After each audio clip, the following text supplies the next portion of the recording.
Good night, everybody.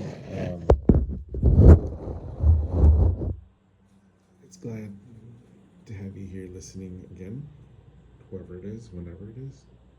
Um, the date is June. Let's see. Let's see. What day is this today?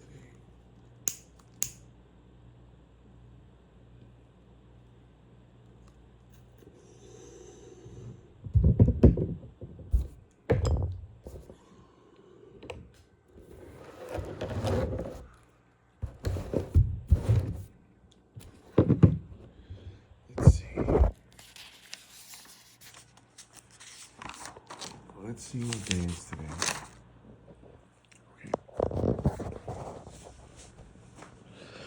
Today, it's interesting because it is my hope that this particular video will get a lot of views in the future because of this right here. And that is my optimistic view. So these are a couple of rules that I'm making about why this book that I'm going to write is going to be the way that it's going to be written. And I wrote down in this paper here why. You see, we all think that human nature is, well, living in general is beautiful and painful. And we like to think that we are far more stable than we actually are. And by stable, what I mean is concrete, straight line, that we follow a certain set of morals that is inherent to our own capacity to have them due to the influence that we get from those whom we absorb, developing an identity. So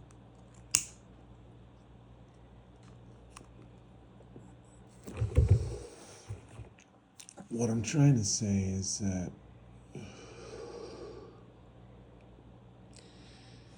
if you were like me and you grew up around hypocrites, liars, alcoholics,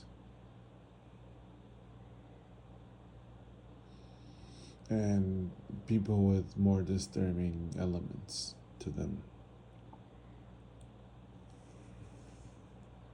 then you probably grew up pretty fucked up, or we all have different kinds of traumas. You understand in one way or another what I'm talking about.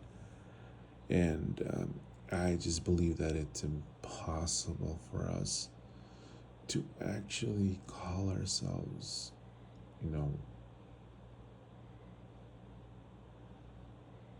not perfect and not righteous, but we are less structurally sound than we imagine ourselves to be. We don't see how far our oscillations go. We don't all know the capacity to what evil we're capable of doing. And that doesn't make you good. It doesn't make you bad either, but it makes you more susceptible to committing terrible things to yourself and by extension to others. Because then it takes a button to press and then boom, everything comes out,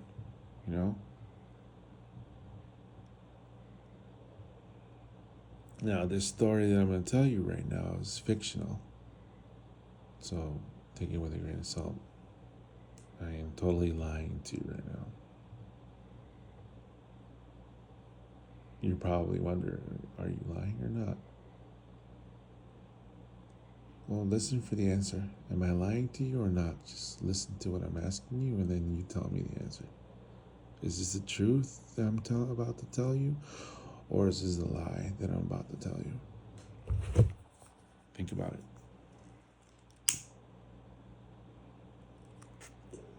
Well, don't think about it, but wait for the answer. Wait for the answer to come to you. Am I going to tell you a true story or a false one?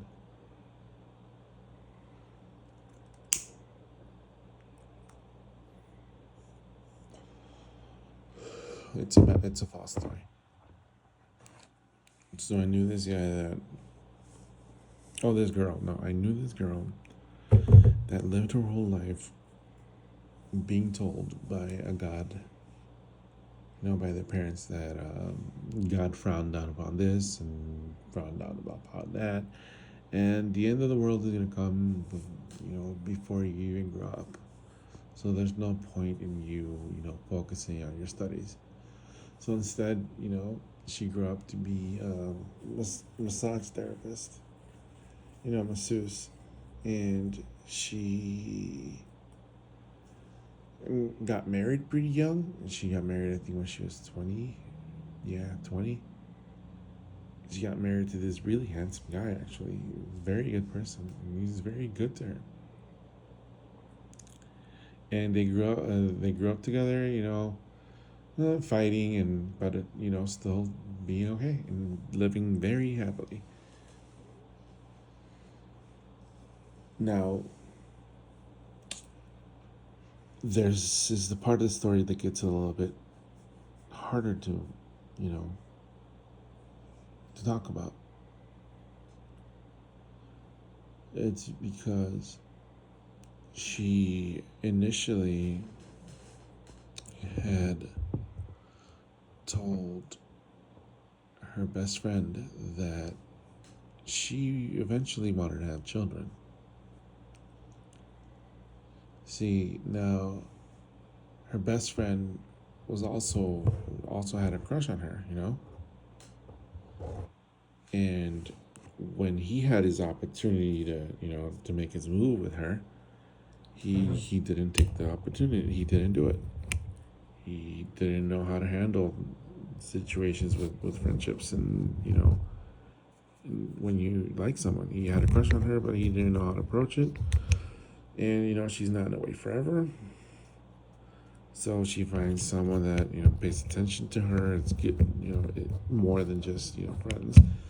And that is honest with her and that is bold with her. And this guy was, really good guy.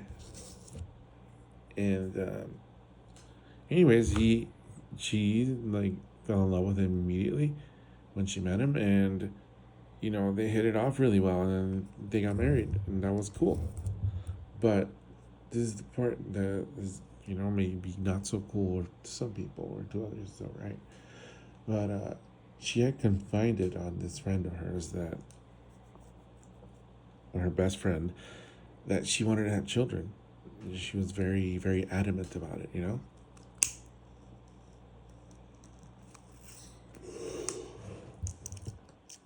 And then when she finally started going out with this guy, he told her that she didn't want to have kids. But at this time, she's in love with him. Like fuck. It's easy for you to change your mind at that moment about it. So then she goes and tells her best friend, "Hey, he doesn't want to have kids, so I'm not gonna have kids either. I think it's a good idea. I don't want to have kids because." You see, I don't want them to grow up in this world when I can just have them when the new world comes. When Armageddon comes and destroys everything, then I'll have kids then. But now she's a 37, 38. Yeah, 30. I think she's 38. No, 39. Yeah. Anyways, now she's 39 years old.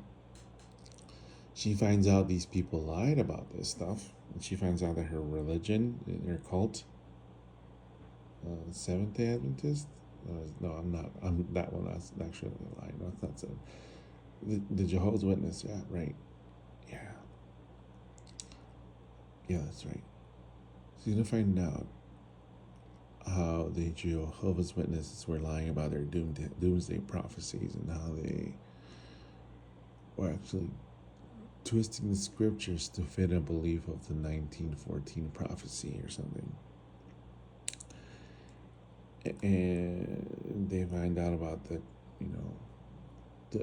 abuse allegations from them. And then now, she had built her whole faith, her whole life on this idea that one day, this fake world was going to go away and they would finally live in a paradise. They had completely thrown the one thing they wanted, one of the things that they wanted the most in life was which was to experience motherhood and have children. And now she threw all that away. And she's still gonna try to have kids now, but at 39, that's maybe a little difficult. It's difficult to swallow the idea that you could have enjoyed your children when you were younger, and that when they turn 20, you're going to be 60, and if they don't want to have kids, or they decide to have kids at 25, it'll be 65 when you start having grandchildren, and then 75 when they're 10, or 85 when they're 20, and wow, sometimes those things are a tough, difficult pill to swallow. But now her whole life is all turned upside down. And the anger that she felt at herself for staying in an unloving relationship that she had been already done with, because of the constant abuse due to alcohol. Those things that nobody ever talked about. She decides and says that she is done with this, and then she divorces her husband.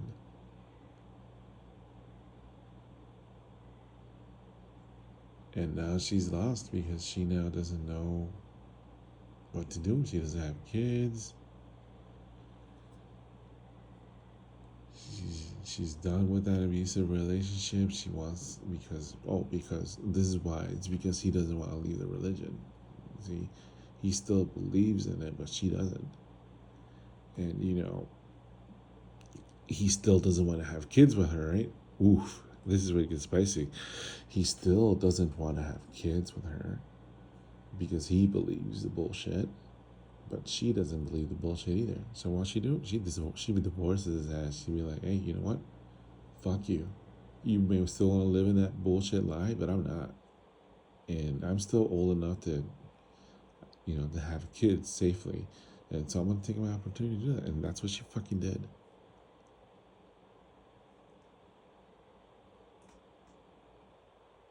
Now, was that a real story? Well, that's the problem, right? Was that story real or not? And I wanted you to look deep inside of you and see what the real question behind that is. Okay, why did I tell you that whole story just to tell you that it's a lie and to not tell you if it's true or not?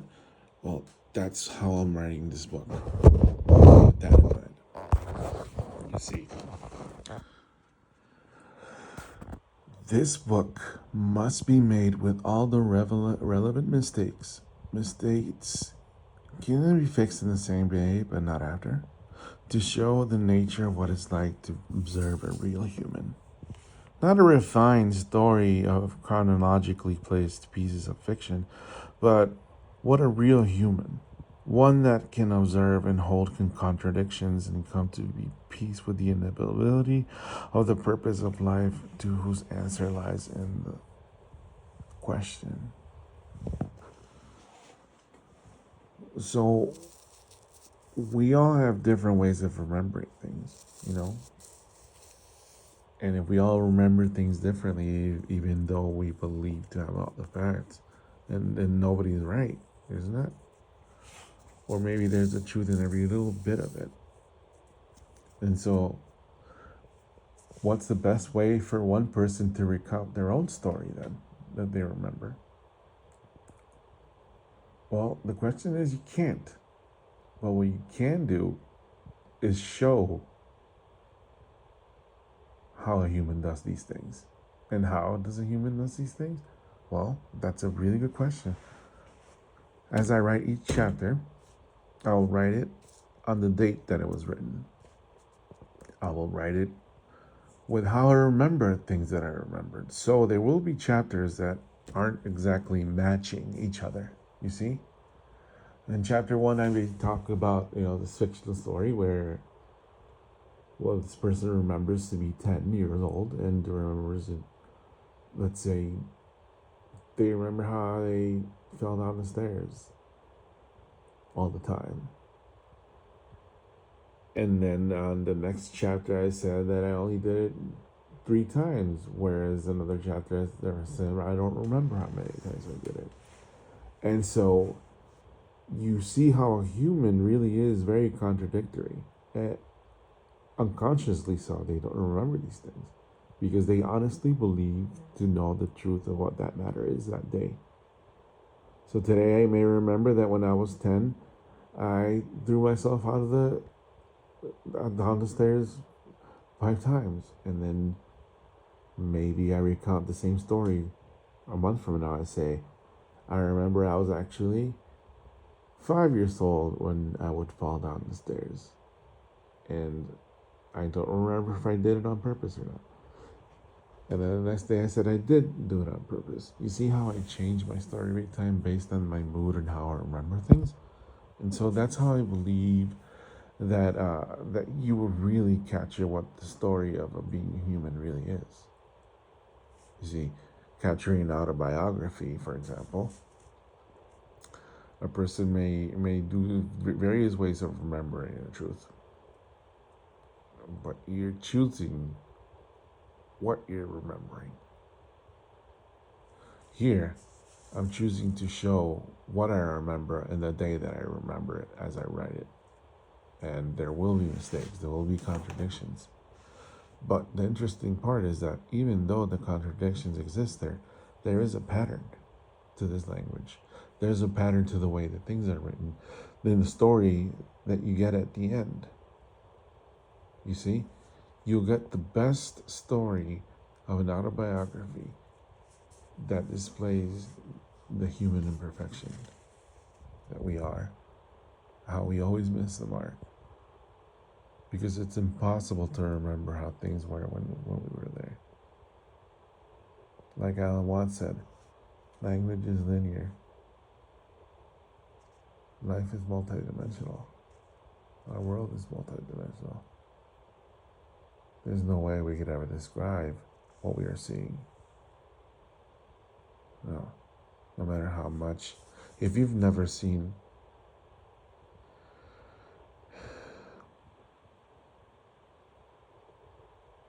a dinosaur in your life, and you only seen paintings of them, and you all of a sudden see one for real, there's nothing that can describe that experience. Nothing. The same way that you remember what it's like to pet a puppy, oh, how cute it is.